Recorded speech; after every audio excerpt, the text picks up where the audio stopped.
నమస్కారం అండి. నా పేరు లీలారాణి. ఉగాది షడ్రుచుల పోటీలో నా ఫస్ట్ ప్రైజ్ వచ్చింది. శాండీ జ్యువెలర్స్ వాళ్ళు 1 గ్రామ్ గోల్డ్ గిఫ్ట్ ఇచ్చారు నాకు. నమ్మకానికి అమ్మ వంటిది శాండీ జ్యువెలర్స్. క్వాలిటీలో కొత్త రకాల మోడల్స్లో తగ్గేదేలే అంటుంది మన శాండీ జ్యువెలర్స్. శాండీ జ్యువెలర్స్ వేసుకోగానే మన ఫేస్లో రెట్టింపు అందం, తరగని చిరునవ్వు మీ సొంతం.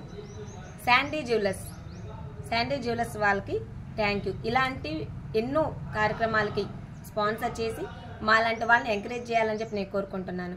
ఈ అవకాశాన్ని కల్పించిన కేఎస్ఆర్ మూర్తి గారికి థ్యాంక్ యూ, ధన్యవాదాలు చెప్తున్నాను. అడ్మిన్స్ అందరికి కూడా థ్యాంక్ యూ చెప్తున్నాను నేను. కేఎస్ఆర్ మూర్తి గారు ఇలాంటి కార్యక్రమాలు ఎంతో మందికి లైఫ్లో ఉపయోగపడటానికి ఉద్యోగాలు ఇప్పిస్తున్నారు, కొత్త కొత్త అవకాశాలు కల్పిస్తున్నారు, మన ఆర్వే సంఘానికి ఎంతో సహాయపడుతున్నారు. Thank you so much to KSR Murthy garu. Thank you. నాకు ఈ అవకాశాన్ని కల్పించిన KSR Murthy garu thank you.